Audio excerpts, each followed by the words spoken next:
So we've all been doing it, right? Asking generative AI for answers. But what if that's kind of the wrong way to think about it? Today, we're going to explore a new way to look at these tools, how to turn them from a simple answer machine into a powerful partner for your own thinking. It's wild when you think about it. We have this incredible power right in our pockets. With just a couple of taps, we've got access to things like ChatGPT, Gemini, Claude, you name it. But, having the tool is one thing.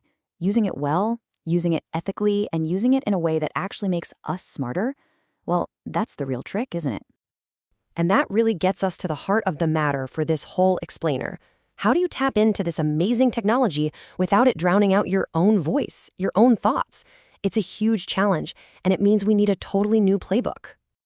Now, to really get a handle on the solution, we first need to wrap our heads around the problem. We're living in what you could call the generative AI dilemma. The tech is just moving so incredibly fast. We have these ridiculously powerful tools, but we have almost no established rules of the road for how to use them. And that opens the door to some pretty serious risks, like, accidentally plagiarizing, or relying on info that's biased or just plain wrong. And maybe the biggest risk of all, letting our own critical thinking skills get a little rusty. So, how do we navigate this? Is there a way forward? The good news is, yes. The answer seems to be in a new framework, a set of expert guidelines designed to help us use AI way more thoughtfully and, honestly, more effectively. And look, this isn't just some random advice pulled off the internet. This framework comes from serious academic work by Professor Matthew Montebello at the University of Malta. It's solid stuff, built to handle the exact challenges we're all facing right now. And a goal here is actually pretty simple when you boil it down.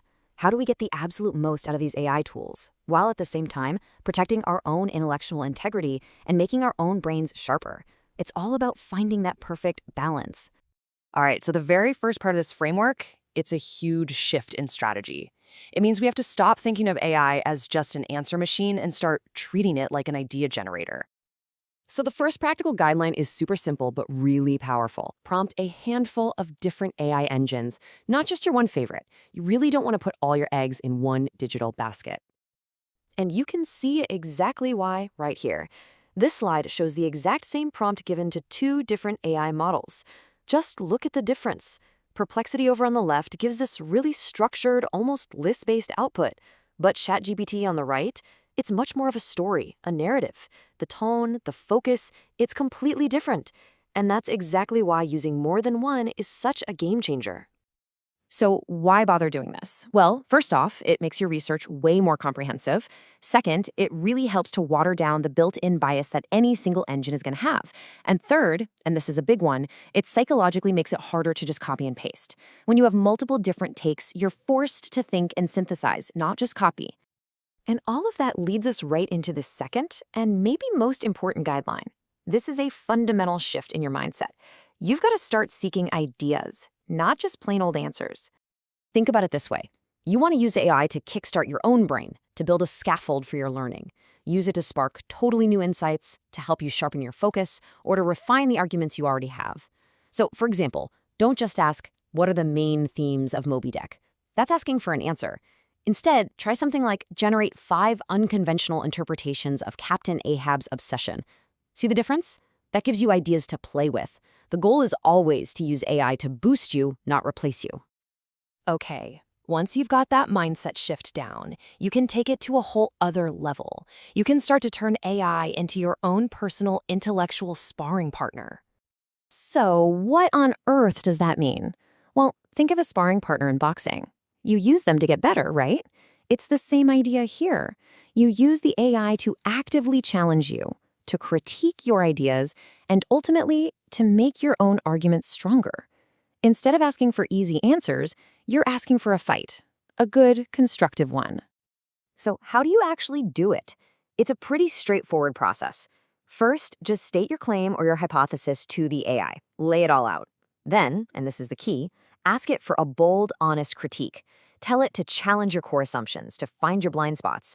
You can even ask it to give you a few completely different ways of interpreting your argument. Seriously, this is like getting a peer review on demand, anytime you want. Now, all of these techniques are great, but they all build up to what might be the most crucial part of this whole framework, the ethical backbone. It's all about owning your process through transparency and accountability. This quote from the source material really just says it all. Transparency is your proof of integrity. Being open about how you're using AI isn't some kind of weakness. It's actually a huge sign of confidence and honesty in your own work. Being transparent means you're taking full intellectual ownership. Don't just say, yeah, I used AI. Explain how and why you used it. Show your work. Show your thinking. Make the AI a character in your process, explaining how it helped you pressure test your ideas, not how it created them for you.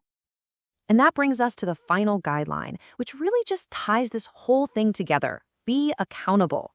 Because at the end of the day, it's your name on that paper, on that project.